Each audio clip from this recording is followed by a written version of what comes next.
शहनशाह मुअज्जम सरकार हजरत इमाम हसन मुजतबा की शान करीमी को बयान करने के लिए ये एक जुमला ही काफी होगा कि आज तज़किरा उस आका और उस मौला का है जो हुसैन के भी इमाम है। ओहो, क्या बात है। हजरत इमाम हसन मुजतबा अलैहिस्सलाम की ज़ात अक़दस पे जब भी गुफ्तगू की जाए, जब भी बात की जाए, कोई तहरीर लिखी जाए, कोई तकरीर की जाए, कोई किताब पढ़ी जाए, तो एक लफ्ज सरकार हजरत इमाम हसन मुजतबा की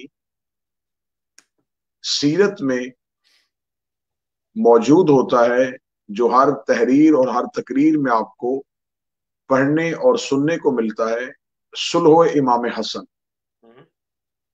आज की और कल की दो मजालिस में हम कोशिश करेंगे कि तारीखी एतबार से इस तारीख की गहराई में जाया जाए कि आखिर इस लफ्ज के पीछे हकीकत क्या है, क्योंकि इसको तारीख में लिखा जरूर गया है, ये वाकया हुआ जरूर है, लेकिन इस वाकये से दुश्मन ने भी खातर खा फायदा उठाया है और इस एक जुमले की वजह से बहुत से लोगों को एक शेल्टर मुहैया किया गया है इमाम हसन अलैहिस्सलाम की सुलह के इनवान के साथ।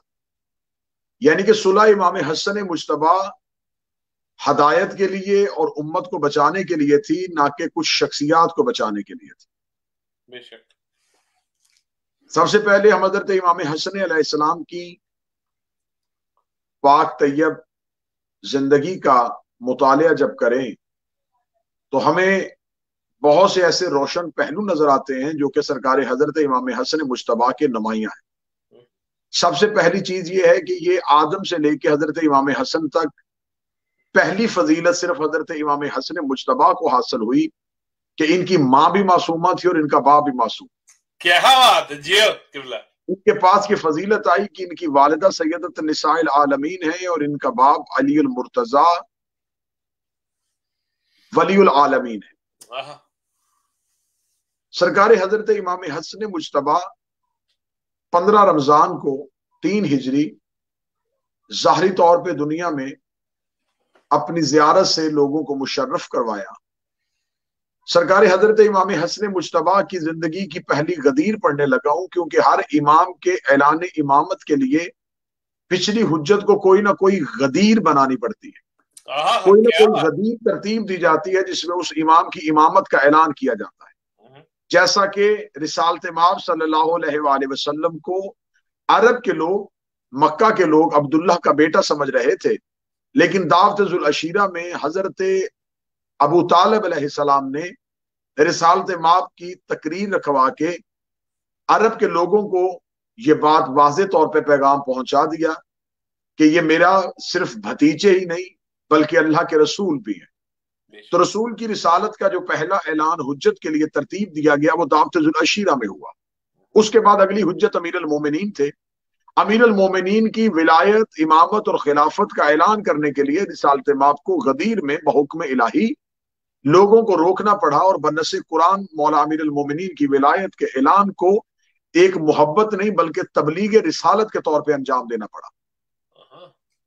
अब जब इमाम हसन मुजतबा अलैहिस्सलाम की इमामत का ऐलान करना था तो यहां तारीख में एक बहुत खूबसूरत वाकया हमें सुनने को मिलता है, क्योंकि इमाम हसन मुजतबा और इमाम हुसैन ये दोनों शहजादे अमीरुल मोमिनीन के हैं और इमामत दोनों में तकसीम हुई है। इमामत दोनों के पास है, इमाम हसन भी इमाम है और इमाम हुसैन भी इमाम है। इमाम हसन अलैहिस्सलाम की इमामत का ऐलान कुछ इस अंदाज से होता है कि रिसालत माब के पास एक शख्स आता है जिसका नाम अबू समसाम है। इसको अहले सुन्नत किताबों ने भी लिखा और हमारी किताबों में तो ये मौजूद है। लेकिन अबू समसाम जब रिसालत माब के पास आता है तो रिसालत माब उसको कहते हैं कि तुम अपने करिया, अपने गांव के 80 कबाइल को अगर मुसलमान करते हो तो मैं तुम्हें 80 ऊंट सुर्ख और सफेद से आंखों वाले यमन की चादरों से लदे हुए दूंगा। ये शख्स अपने क्रिया, अपने गांव के 80 कबाइल को मुसलमान करने के बाद जब ये मदीना में आता है तो रिसालत माब दुनिया से पर्दा फरमा चुके हैं और खिलाफत का दौर है, खलीफतुल मुस्लिमीन तख्त पे मौजूद है। ये खलीफतुल मुस्लिमीन के पास जाता है और रिसालत माप का किया हुआ वादा दरबार में दोहराता है। तो दरबार से उसे ये कहा जाता है कि रिसालत माप अपनी चंद चीजों के अलावा कुछ भी नहीं छोड़ के गए, हम तुम्हें 80 ऊंट सुर्ख और सफेद जो अरब के कीमती तरीन ऊंट हैं, ये कहां से ला के दें। अबू समसाम दरबार में खड़ा होकर ये कहता है कि बाखुदा रसूल तो कहते थे कि अपने वादे को पूरा करो, लेकिन ऐसा क्यों हो गया कि वो अपना ही वादा ना पूरा कर सके। जब रिसालत माप की इज्जत पे हरफ आ रहा था तो सलमान मोहम्मदी अबू समसाम का हाथ पकड़ते। अब तक तारीख नवीस को यह वाकया लिखते हुए समझ नहीं आ रही थी कि रिसालत माप ने कभी भी किसी को कलमा पढ़ाने के लिए किसी उजरत का वादा नहीं किया था, यहां यह वादा क्यों हुआ, फिर अबू समसाम को तहरीर क्यों लिख के दी गई। लेकिन शायद बल्कि यकीनन हुज्जत खुदा इस राज इलाही से वाकिफ थी कि वो दौर शदीद होगा और उस दौर में इमाम हसन की इमामत का ऐलान किया जाएगा। अबू समसाम को अमीर अल मोमिनीन के दरवाजे पर लाया जाता है और अमीर अल मोमिनीन अबू समसाम से कहते हैं कि सुबह को वादी अहजाब में आ जाना, वहां हम नबी के वादे को पूरा करेंगे। और सिर्फ ये ऐलान अबू समसाम तक नहीं जाता बल्कि ऐलान करवा दिया जाता है और शहर में मुनादी करवा दी जाती है कि जिसने रसूल अकरम सल्लल्लाहु अलैहि वसल्लम के वादे को पूरा होता देखना हो वो कल वादी अहजाब में पहुंच जाए। वादी अहजाब में एक मजमा उमड़ आता है, लोग ये हैरत में वर्ता हैरत में मुब्तला होते हैं कि आखिर इतनी वसी तादाद 80 ऊंट सुर्ख और सफेद आंखों वाले, जिसमें एक या दो ऊंट तो यहाँ शहर मदीना से दस्तयाब हो सकते हैं, इतने ऊंटों को एक रात में इकट्ठा करना और फिर यमन की चादरें यमन से मंगवाना और यमन पे वही चादरें यमन की उन ऊंटों पर लाद के अबू समसाम को देना, ये वादा अली ने कैसे कर दिया और वो कैसे पूरा करेगा। अमीर अल मोमिनीन भी चाहते थे कि रिसालत माप के इस वादे की तकमील के लिए लोगों के जहनों में शकूक व शुबहात मुब्तला हो, ताकि जो नहीं भी आना चाहता वो भी आए, जिसको अली के इख्तियारात पे शक था वो भी आए, जिसको रिसालत माप की वसीयत पे शक था वो भी आए। वादी अहजाब में मुसलमानों का एक पूरे का पूरा मजमा उमड़ आया। मजमे का उमड़ना था और नजरें थी अमीर अल मोमिनीन के दरवाजे पे। अमीर अल मोमिनीन तरीक कहती है शान के साथ अपने घर से निकले कि एक हाथ में हसन है और दूसरे हाथ में हुसैन है, शहजादों को लिए हुए वादी अहजाब में पहुंचते और वादी अहजाब में पहुंचते अपने हाथ से एक असा, वही असा जो मूसा के हाथ में हुआ करता था, जो तबर्रुकात अंबिया के वारिस अमीर अल मोमिनीन के हाथ में था। अमीर अल मोमिनीन वही असा इमाम हसन के हाथ में देके कहते हैं, ए हसन, नाना के वादा को पूरा कर दीजिए। जब ये जुमला कहा जाता है तो इमाम हसन चलते हुए कदमों के साथ एक ऐसे टीला के करीब जाते हैं, वहां अपने असा के साथ उस टीले पे एक जरब लगाते हैं और वहां से रेत गिरती है और वहां से एक सफेद पत्थर नमूदार होता है जिसमें लिखा होता है ला इलाहा इल्लल्लाह मुहम्मद रसूलुल्लाह अलीयुन वलीउल्लाह। जनाब हसन उस पत्थर को हटाते हैं और उसमें से एक रस्सी को बरामद करते हैं और रस्सी को बरामद करके अबू समसाम के हाथ में देते हैं और कहते हैं अबू समसाम चलना शुरू कर। अबू समसाम जब चलता है तो मदीना के लोग वर्ताए हैरत में मुबतला है कि ये क्या होने लगा है। या थोड़ी देर बाद देखते हैं कि यमन की चादरों से लदा हुआ सुर्ख ऊंट उस पत्थर से बाहर निकलता है, उसके बाद दूसरा ऊंट निकलता है, तीसरा ऊंट निकलता है। 80 ऊंट सुर्ख और सफेद से आंखों वाले यमन की चादरों से लदे हुए जब अबू समसाम के पीछे चलते हैं तो 80 ऊंटों की तादाद मुकम्मल होने के बाद अबू समसाम जब पीछे मुड़ के देखता है तो इमाम हसन ठंडी आह भर के कहते हैं, ए अबू समसाम, काश तू चलता रहता तो क्यामत तक ये ऊंट निकलते रहते, क्यामत तक हमारी सखावत में कमी ना आ सकती थी। लोग चलते हुए इमाम हसन के पास आए और कदमों में गिर के कहने लगे, ए मोहम्मद का बेटा, हमने आज तक कभी पत्थर से दाने को निकलते हुए देखा है, हमने पत्थर से पौधे को निकलते हुए देखा है, हमने पत्थर से पानी को निकलते हुए देखा है, लेकिन ये 80 ऊंट कहां से निकल आए। इमाम हसन मुस्कुरा के कहते हैं, काश तुमने कुरान को समझा होता। खुदा ने साले नबी की नाका को एक पहाड़ी से निकाल दिया था, तो जिस खुदा ने नाका साले को निकाला था उसी खुदा ने 80 ऊंटों को निकाला है और वो 80 ऊंट भी अल्लाह के अम्र से निकले थे और नाका साला भी अल्लाह के अम्र से निकला था। और ये कहने के बाद इमाम हसन मुश्तबा अपने अमामा मुबारक को अपने कांधा मुबारक पे रख के कहते हैं, नहनु अमरुल्लाह, वो अल्लाह का अम्र हम है। क्या बात है, जियो किबला, नारे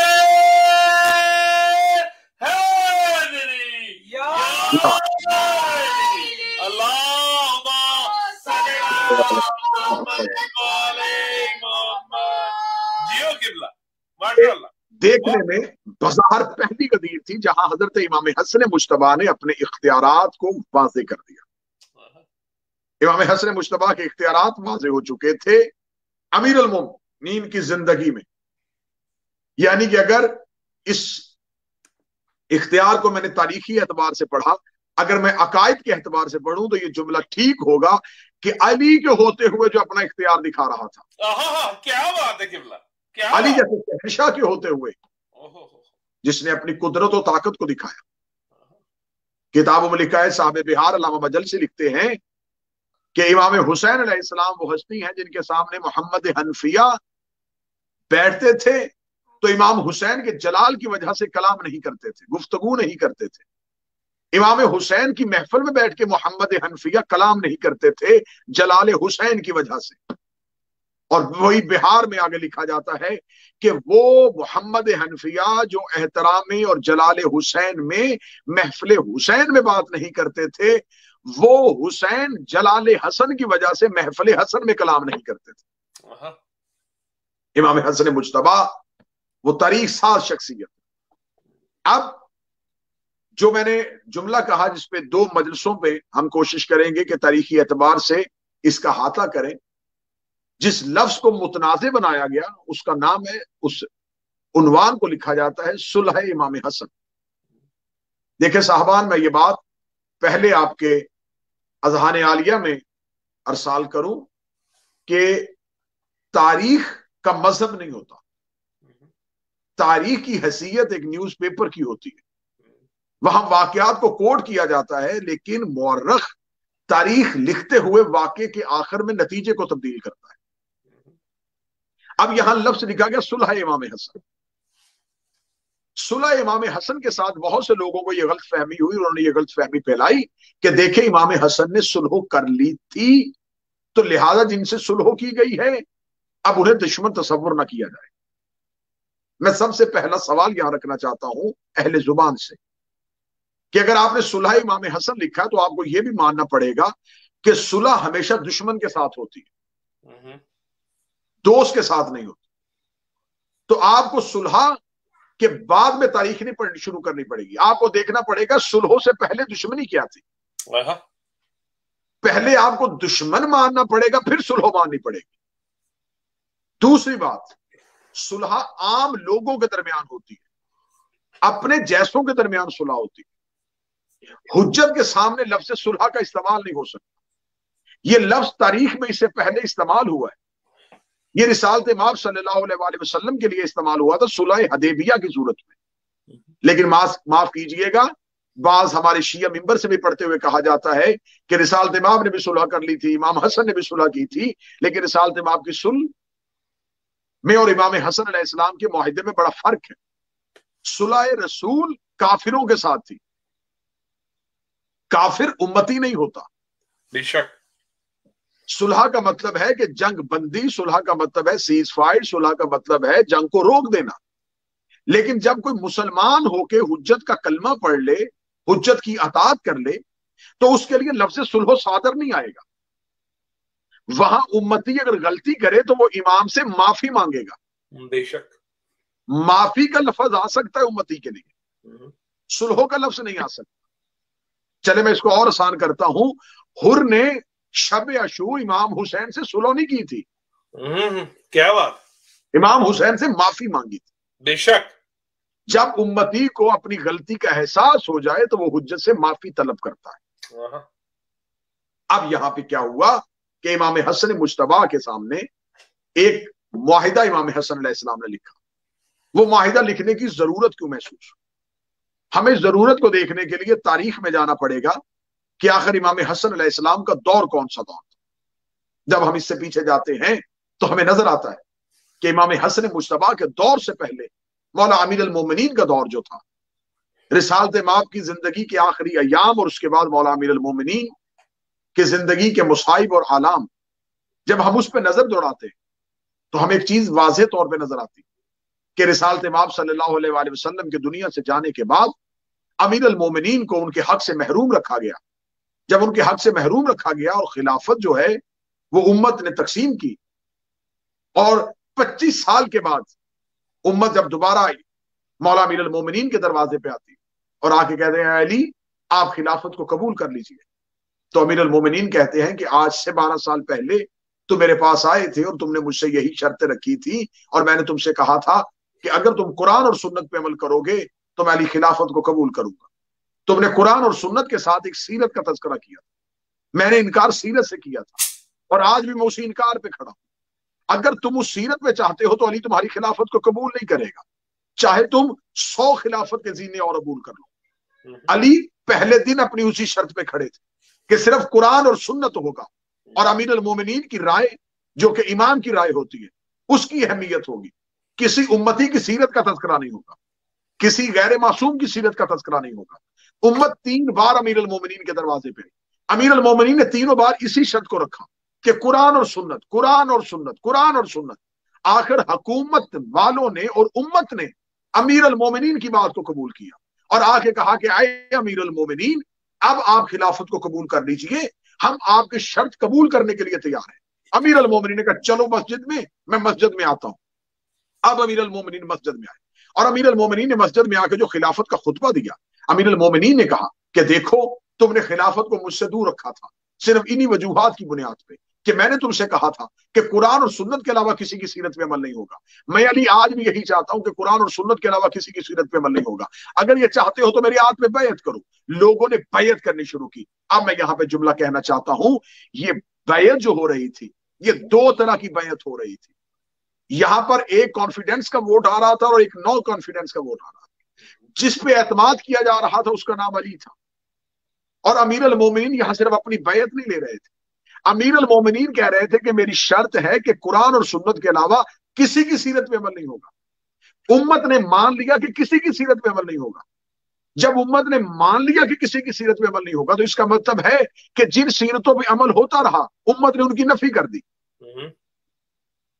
امت نے امیر المومنین کے حق میں ووٹ دے کے, اس مطلب ہے کہ صرف ووٹ امیر المومنین کے حق میں نہیں جا رہا, یہ ووٹ ان کی مخالفت میں بھی جا رہا ہے جن کی شرط علی کی شرط کے ساتھ ٹکرا رہی.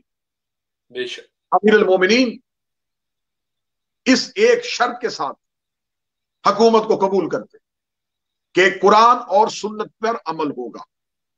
لیکن ہوا کیا, جب امیر المومنین تخت پہ بیٹھے تو اب رشوت کا بازار گرم ہو گیا.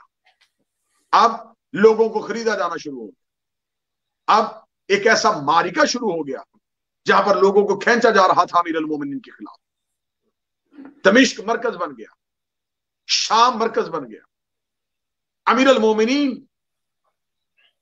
کی مخالفت میں, عداوت میں, امیر المومنین کے نظام حکومت سے گھبرائے ہوئے, امیر المومنین کے دین مسلط کرنے کے ڈر کے خوف, ان تمام وجوہات نے لوگوں کا ایک جم غفیر شام کی طرف روانہ کر دیا. اب امیر المومنین اس مجمع کو دوبارہ واپس لینا بھی نہیں چاہتے تھے. میں امام حسن علیہ السلام کی جنگ پڑھنے لگا. مولا اس لشکر کو واپس بھی نہیں لینا چاہتے. جب مولا اس لشکر کو واپس بھی نہیں لینا چاہتے تھے تو امیر المومنین نے 2 مارکے کیے, جمل صفین. جمل اور صفین میں امیر المومنین کے مقابلے پہ آنے والے یہودی یا عیسائی نہیں تھے. یہ وہی لوگ تھے جو امیر المومنین کی مخالفت میں وہاں سے گئے تھے. صاحبان یہاں میں ایک عرض کروں, دیکھیں جنگ اور جہاد میں بڑا فرق ہوتا ہے. جنگ اور ہے, جہاد اور ہے. جنگ اور امام معصوم کبھی جنگ نہیں کرتا, امام جب بھی کرتا ہے جہاد کرتا ہے. جنگ اور جہاد میں وہ فرق ہے جو فاقے میں اور روزے میں ہوتا ہے. فاقے میں بھی بھوکا رہنا ہوتا ہے, روزے میں بھی بھوکا ہونا رہتا ہے. فاقے اور روزے میں عبادت روزے میں ہوتی ہے, فاقے میں نہیں. کیوں؟ وہاں عبادت کی نیت ہوتی ہے. جنگ میں اور جہاد میں یہ فرق ہے, جہاد اسلام کی عبادات میں سے ایک عبادت ہے, اور جب عبادات میں سے ایک عبادت ہے تو یہاں میں سوال رکھوں گا کہ ہر عبادت کا خدا نے وقت معین کیا ہے. نماز ہر وقت نہیں پڑھی جا سکتی. فجر کا وقت, ظہرین کا وقت, مغربین کا وقت, نماز اوقات میں پڑھی جاتی. روزے رمضان میں واجب کیے گئے, زکوٰۃ مالدار پہ کی گئی, حج امیر پہ کیا گیا. ہر عبادت معین اور محدود ہے. اپنی شرائط کے ساتھ. جیسے ہر وقت نماز نہیں پڑھی جا سکتی ویسے ہی ہر وقت جہاد نہیں کیا جا سکتا. نماز کی اذان ہوتی ہے, جہاد کا حکم امام دیتا ہے. بے شک. مثلا جہاد انتہائی سینسٹیو ایشو ہے. مثلا آپ نماز کے لیے کھڑے ہوئے, آپ نے دیکھا کہ شاید نماز کا وقت ہو گیا, لیکن آپ کی وہ شاید غلط تھی. نماز کا وقت ابھی نہیں ہوا تھا اور آپ نے نماز پڑھ لی, یا نماز کا وقت گزر چکا تھا تو آپ نے نماز پڑھ لی. شریعت میں آپ کے لیے گنجائش ہے, کیونکہ آپ نہیں جانتے تھے کہ نماز کا اوقات اور نماز کا وقت کیا ہے, لیکن آپ نے اول وقت جان کے نماز پڑھی, تو شریعت میں آپ کو سزا نہیں ہے. آپ نے رمضان میں روزہ رکھا تھا, آپ کی غلطی سے پانی پیا گیا جبکہ آپ کی نیت نہیں تھی روزہ توڑنے کی, آپ سے غلطی سے پانی پیا گیا, تو آپ کے لیے یہاں پر بھی عبادات میں گناہ کا تصور موجود نہیں. سبحان اللہ. لیکن جہاد میں یہ چیز نہیں ہے. نماز غلط ٹائم میں پڑھ لو, روزہ غلطی سے کھول لیا جائے, کچھ کھا لیا جائے, لیکن جہاد میں اگر گردن غلطی سے کٹ گئی تو واپس کیسے آئے گی؟ لہذا جہاد میں غلطی کی بھی گنجائش نہیں. اب یہ جہاد کون دے گا؟ جب معصوم حکم دے گا. اور خدا کی پالیسی کیا ہے؟ جب حضرت موسیٰ تندور میں تھے آگ نے اثر نہیں کیا, جب فرعون کے دربار میں تھے تو کوئلے سے ہاتھ جل گیا, کیونکہ تندور میں حضرت موسیٰ کا مقام تھا, دربار میں حضرت موسیٰ کا امتحان تھا. خدا حجت کے لیے پالیسی تبدیل کر دیتا ہے. رسالت امام مکہ میں تھے, مصلحت نہیں تھی, جنگ نہیں کی. مدینہ میں آئے, اذن آ گیا, جنگ کر دی. رسول کے بعد امیر المومنین, مصلحت تھی, تلوار روک لی. جمل آئی, تلوار نکال لی. سفین آئی, تلوار نکال لی. مولا علی کے بعد امام حسن کا دور آیا, مصلحت نہیں تھی, تلوار نیا میں رکھ لی. مولا حسین کا دور آیا, تلوار پھر نکل آئی. تو ہر دور میں حجت جب جہاد کرتی ہے تو حجت امت کی مرضی کے مطابق جہاد نہیں کرتی. امت دین خدا کی تشہیر کے لیے جہاد کرتی. اب حضرت امام حسن مجتبی اس دور میں جب یہ لوگ امیر المومنین کے لشکر کو چھوڑ کے شام میں جا چکے تھے, یہ شام پہنچ چکے تھے, رشوت کے ساتھ لوگوں کو خریدا جا چکا تھا. امیر المومنین کی شہادت 40 ہجری کو ہوتی ہے, امام حسن کے ہاتھ بیعت ہو جاتی ہے. امام حسن کو فوراً ممبر میں بٹھا کے کہا جاتا ہے کہ اے حسن آپ بھی آئیے, ہم آپ کے ساتھ لشکر میں شامل ہونا چاہتے ہیں. 80 سردار خرید لیے جاتے ہیں. جب 80 سردار خرید لیے جاتے ہیں تو امام حسن مجتبی کیا کرتے ہیں؟ امام حسن مجتبی کہتے ہیں انہیں بھی شام جانے دو, کیونکہ تم رشوت کے ساتھ بک جاتے ہو. اگر تمہیں شام کا حاکم خرید سکتا ہے تو تمہیں روم کا عیسائی بھی خرید لے گا, کیا بات, تمہیں یہودی بھی خرید لے گا. تو بجائے یہودیوں کے ہاتھ بکنے کے, عیسائیوں کے ہاتھ بکنے کے, تم شام جا رہے ہو تو حسن کی شرط لیتے جانا, قرآن اور سنت پہ عمل کرنا, رہو جہاں مرضی. مولا حسن نے قرآن اور سنت کی شرط لگا کے امت کو شام میں قید کر دیا تھا. دراصل امام حسن کا انتقام یہ تھا کہ انہیں شریعت کے پنجرے میں بند کر کے قید کر دیا جائے. کیا بات ہے. یہ قطعاً تاریخ نویس اسے اس انداز سے نہ لکھے کہ معاذ اللہ ثم معاذ اللہ امام حسن علیہ السلام جنگ کرنا نہیں جانتے تھے. آپ جائیے جمل پڑھیے, آپ جائیے سفین پڑھیے, آپ مولا امام حسن کی جنگ پڑھیے, مولا امام حسن کے حملے پڑھیے. آپ دیکھیے کہ جنگ جمل میں مولا امیر المومنین جب کہتے ہیں اپنے لشکر سے کہ کون ہے جو حملہ کرے گا, تو امیر المومنین تاریخ نے بڑے خوبصورت انداز سے اس منظر نامے کو لکھا ہے کہ جمل کی پہلی صبح تھی, سفیدی سحر نمودار ہو چکی تھی, سورج بادلوں کی آغوش سے آنکھ کھولنا چاہتا تھا. یہ امیر المومنین نے اپنے خیمے کا پردہ ہٹایا, امیر المومنین نے جمل کا منظر دیکھا. امیر المومنین نے جمل کے منظر کو دیکھنے کے بعد امیر المومنین اس انداز سے گھوڑے میں بیٹھے کہ امیر المومنین جب چل رہے تھے تو تاریخ نے کیا دل فریب منظر لکھا کہ امیر المومنین جب گھوڑے کی پشت میں سوار تھے تو علی کے دائیں حضرت عباس ابن عبد المطلب کے 11 بیٹے چل رہے تھے, امیر المومنین کی بائیں طرف حضرت عقیل کے 10 بیٹے چل رہے تھے, محمد حنفیہ پہلو میں چل رہے تھے, عباس پیچھے چل رہے تھے, حسن ساتھ چل رہے تھے, حسین ساتھ چل رہے تھے. ایسے امیر المومنین کے بیٹے, علی کے علی بیٹے, ایک جیسے چہرے, ایک جیسی داڑیاں، ایک جیسے رخ، علی کے ساتھ چلتے ہوئے ایسے جا رہے تھے، تری کہتی آج پتہ ہی نہیں چل رہا تھا ان میں بڑا علی کون ہے، ان میں چھوٹا علی کون ہے، اتنا کہنا تھا۔ یہ امیر المومنین ایک ٹیلے پہ کھڑے ہو کے جمل کے منظر کو دیکھتے ہیں، اور امیر المومنین ایک اونٹ کی طرف اشارہ کر کے کہتے ہیں یہ اس اونٹ کے لیے مجھے اندیشہ ہے جیسے سامری کے بچڑے کی پوجا ہونی شروع ہو گئی، کہیں اس کی پوجا نہ ہونی شروع ہو جائے، کون ہے جو اس اونٹ کو زخمی کرے، اتنا کہنا تھا، کون ہے جو اس اونٹ کو زخمی کرے۔ یا علی کے پہلو سے بجلی کسی تیزی سے ایک گھوڑے سوار نکلتا ہے اور وہ میدان جنگ میں پہنچ جاتا ہے، امیر المومنین پوچھتے ہیں یہ کون گیا ہے، تو آواز آتی ہے آپ کا بیٹا حسن چلا گیا ہے، اور مولا حسن جا کے 30,000 کے لشکر کو چیرتے ہوئے سیدھے اونٹ کی دائیں آنکھ میں نیزہ گاڑ دیتے ہیں، نیزہ گاڑ کے امام حسن واپس آتے ہیں، تو علی کے غلام اور علی کے نوکر اور علی کے صحابہ امام حسن کے پاس جا کے کہتے ہیں مولا آپ نے حملہ کرنے میں جلدی کیوں کر دی؟ فرمایا بابا نے کہا تھا کوئی ہے، جب بابا نے کوئی ہے کہا تھا تو حسن کی غیرت نے گوارا نہیں کہا کہ باپ رہائش اور بیٹا حملہ نہ کرے۔ کیا بات ہے جیو قبلہ، نعرہ حیدری یا علی، علی حق۔ اور اسی جمل میں مولا امیر المومنین نے اپنے بیٹے محمد حنفیہ سے کہا کہ محمد حملہ کرو، لیکن حملہ کرتے ہوئے محمد اتنا دیکھنا، نہج البلاغہ میں پورا واقعہ لکھا ہوا ہے کہ مولا نے فرمایا کہ اپنی رکابوں میں پاؤں دے کے زور رکھنا، اپنے اوپر والے دانتوں کو نیچے والے دانتوں میں جما کے رکھنا، اور دیکھنا محمد حنفیہ تمہاری نظر آخری صف کے کھڑے ہوئے آخری سپاہی پہ ہونی چاہیے، اتنا کہہ کے لشکر کے درمیان میں گھس جانا۔ جناب محمد حنفیہ امیر المومنین کے سنائے ہوئے جنگ کے اصول کے ساتھ، سکھائے ہوئے جنگ کے طریقے کے مطابق گھوڑے کی زین میں بیٹھتے ہیں، یا جناب محمد حنفیہ جب تھوڑا سا آگے چلتے ہیں سامنے تیروں کی بارش آتی ہے، جناب محمد حنفیہ اپنے گھوڑے کو روکتے ہیں، سر کو جھکاتے ہیں، تیروں کو سر کے اوپر سے گزارتے ہیں، پھر چلتے ہیں، پھر روکتے ہیں، پھر تیروں کو سر سے گزارتے ہیں، تیسرا توقف ابھی محمد حنفیہ کرتے ہیں، یا محمد حنفیہ کے قریب سے گھوڑا تیز رفتاری سے گزرتا ہے اور صفوں کو چیرتے ہوئے آخری صف کے بندے کی گردن کو کاٹ دیتا ہے۔ جب محمد حنفیہ دریافت کرتے ہیں یہ کون ہے تو کہا جاتا ہے امام حسن نے حملہ کر دیا ہے،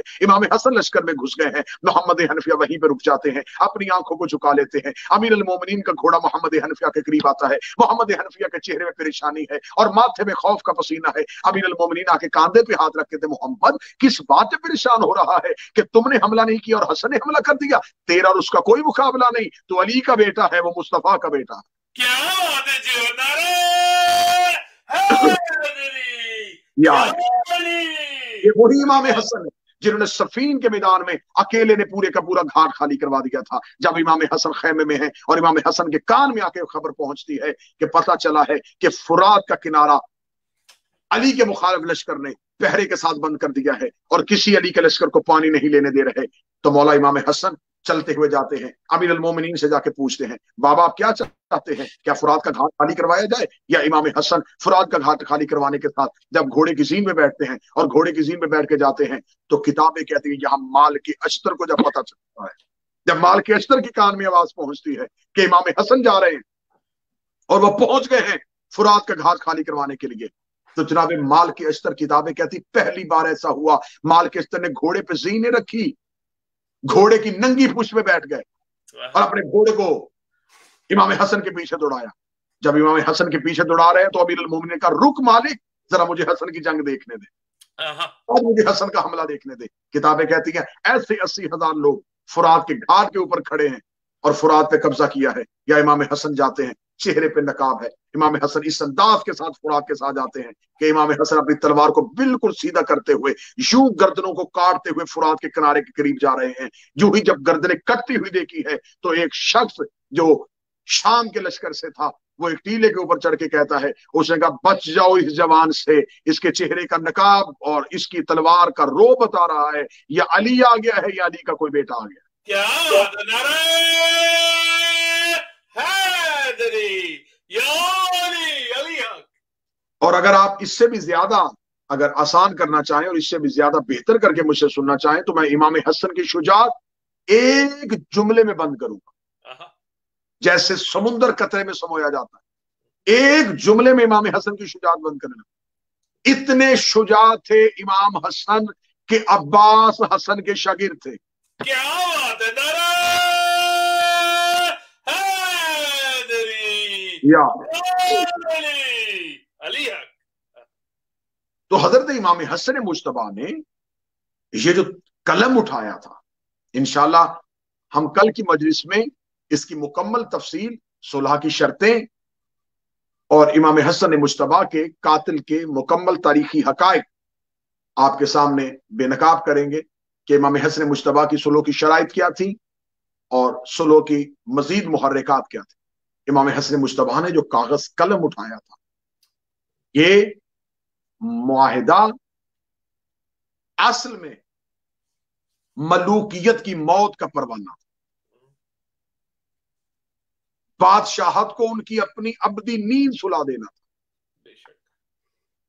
ये हजरत इमाम हसन मुज्तबा ने ऐसा नुस्खा कीमिया लिख दिया कि इस शर्तों की जंजीरों ने आज भी मलूकियत को जकड़ा हुआ है।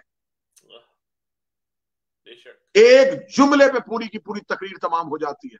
अगर इमाम हसन वो शर्त की रस्सी ना बांधते कि आज के बाद कुरान और सुन्नत पे अमल होगा, तो जिन लोगों ने उसे अमीर अल मोमिनीन बनाया था वो आज इस्लाम से निकल के फिर दोबारा यहूदी और ईसाई हो जाते।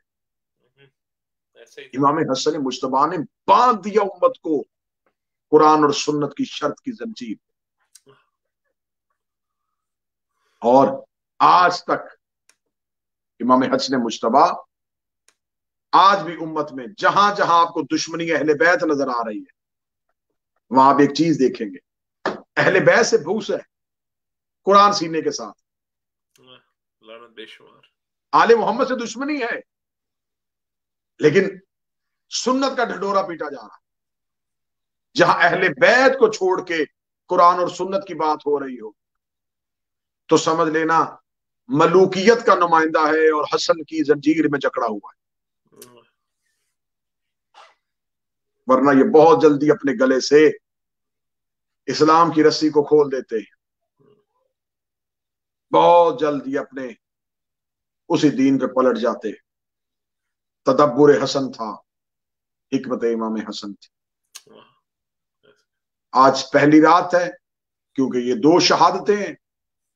अल्लाह सैयदादी की तौफीकात में इजाफा फरमाए।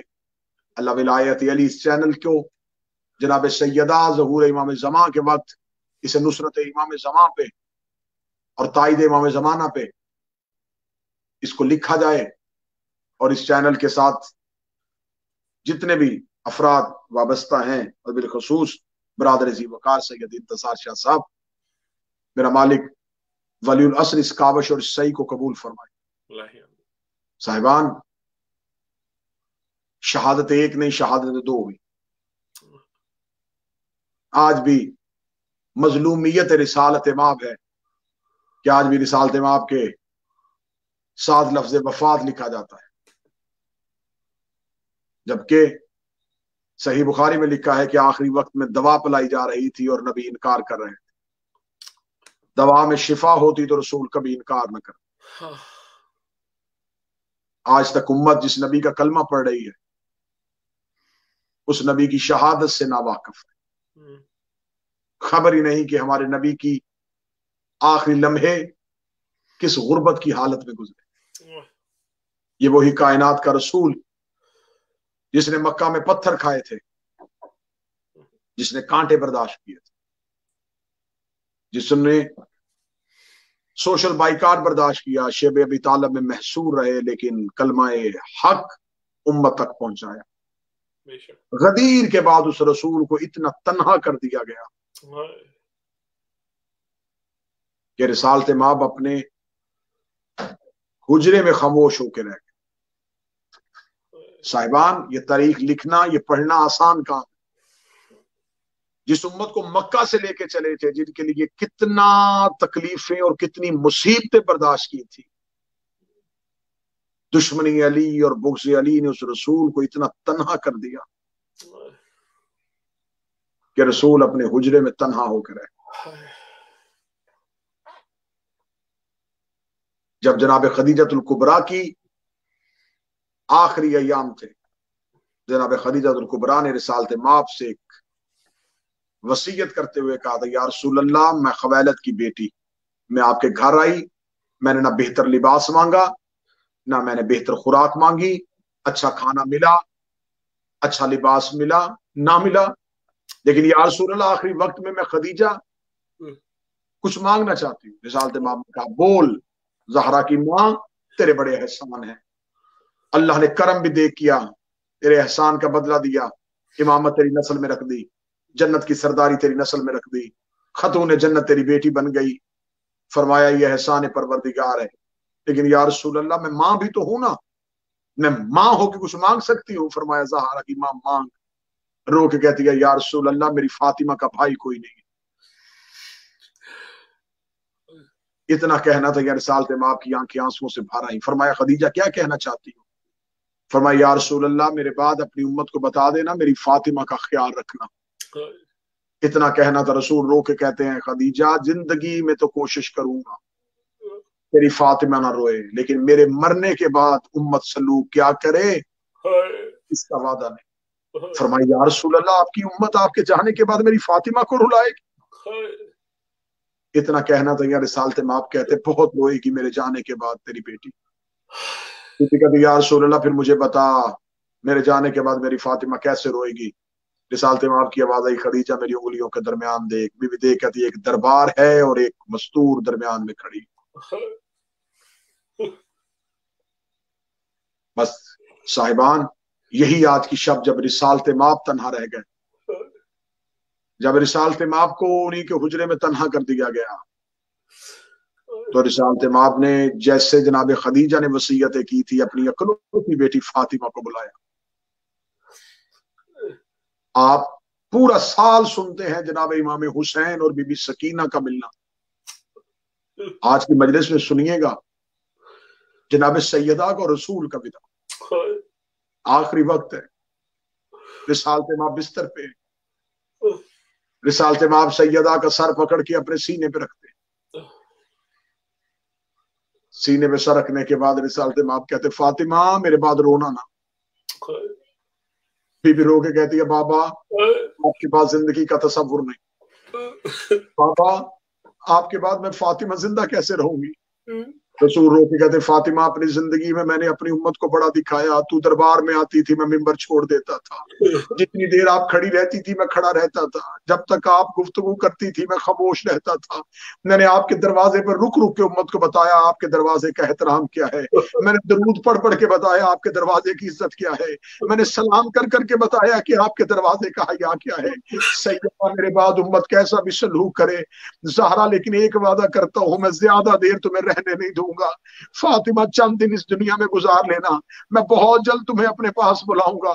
इतना कहना था। यह सैयदा का सर बाबे के सीने पे है, बाबे का मुंह चूम के कहती बाबा आप ना रोए, आपके आंसुओं पे बेटी कुर्बान, तेरा दीन बचाने के लिए फातिमा को जो भी करना पड़ा मैं करूंगी। लेकिन या रसूल अल्लाह बाबा एक बात मैं भी पूछ सकती हूँ? हाँ फातिमा पूछे।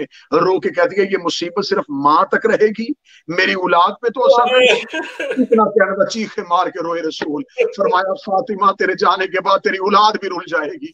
रो के कहती या रसूल अल्लाह मुझे इतना बताइए कि क्या ये जुल्म सिर्फ मेरे बेटों के साथ होगा? फरमाया सिर्फ बेटों के साथ नहीं तेरी बेटियां भी जाएंगी। इतना जुमला कहना था। फरमाया मेरी माँ को आपने आखिरी वक्त में मेरी हालत दिखाई थी, या रसूल अल्लाह मुझे बताए मेरे बाद मेरी बेटियों का क्या हाल होगा? इतना कहना था। रिसालत माप की आवाज आई फातिमा दरबार शराबी का होगा, ज़ैनब चुप करके खड़ी रहेगी। इतना कहना था। चीखे मार के रोई मोहम्मद की बेटी, रो के कहती बाबा मैं फातिमा ये बर्दाश्त नहीं करती, मेरे बाद मेरी बेटी दरबार में चली जाए। बाबा जितनी देर मुझे कहेंगे मैं दरबार में खड़ी रहूंगी, लेकिन मेरे बाद मेरी बेटी दरबार में ना जाए। फरमाया तू जाएगी मेरी नबूवत बचाने के लिए, तू जाएगी अली की विलायत बचाने के लिए, ज़ैनब जाएगी हुसैनियत बचाने के लिए, अली की विलायत को बचाने के लिए। इतना कहना था। रो गई है बाबा अली की विलायत बचाने के लिए इतनी कुर्बानियां देनी पड़ेंगी। जब थोड़ी देर बाद दरवाजे में दस्तक हुई, बाप और बेटी की इतनी मोहब्बत की बातें हो रही थी। सैयदा दरवाजे के अंदर गई, देख कहती कौन है? आवाज आती है बीबी आपके बाबा से मिलना चाहता हूँ। फरमाया चले जाइए दरवाजे से। 3 बार दस्तक होने के बाद कहती बाबा ये बार बार कौन आ रहा है? फरमाया सैयदा जो किसी दरवाजे पे इजाजत नहीं मांगता, ये तेरे दरवाजे पे इजाजत मांगता है, ये तेरे दरवाजे पे झुक जाता है। किताबें कहती हैं बेटी के जानू पे बाप का सर था, या रसूल की आंखें बंद हुई, सैयदा ने बाबे के चेहरे पे अपना चेहरा रख लिया, बाबे की आंखों पे अपना मुंह रखा, रो कर दी बाबा इतनी जल्दी आंखें बंद कर दी, बाबा तेरे बाद तेरी फातिमा बड़ा रोएगी। किताबें कहती हैं इतनी मोहब्बत थी बाप और बेटी की, रसूल दुनिया से चले गए, इतना रोती थी सैयदा कि मदीने के लोगों ने आके मौला अली से कहा फातिमा से कहे या दिन को रोया करे या रात को रोया करे, अपना वक्त मुकर्रर करे, इसकी चीखों की आवाजों से हमें नींद नहीं आती। क्या गुर्बत सैयदा थी कि अमीर अल मोमिनीन को जहरा के लिए एक बैतुल हुज़न बनाना पड़ गया, एक ऐसा घर बनाना पड़ गया जहां पे सिर्फ फातिमा रोती थी, रो रो के कहती थी बाबा तेरे बाद तेरी बेटी जिंदा नहीं रहना चाहती। जुल्म ये हो गया मोहम्मद की बेटी का वो बारगाह गिरा दिया गया, हुसैन की माँ का वो अज़ा खाना गिरा दिया गया, वो बैतुल हुज़न गिर गया। फिर रसूल की कच्ची कब्र पे रुखसार रख देती थी, रो के कहती बाबा मैं मरना चाहती हूँ, बाबा मैं जिंदा नहीं रहना चाहती, बाबा तेरे बाद तेरी फातिमा गरीब हो गई। अला लानतुल्लाहि अलल कौम ज़ालिमीन व सयअलमुल्लज़ीना ज़लमू वहुम। मेरे मालिक इस इबादत को कबूल फरमाए, का मौला हमारी इस इबादत पे राजी हो, हमारे इस पुरखे पे राजी हो। मेरा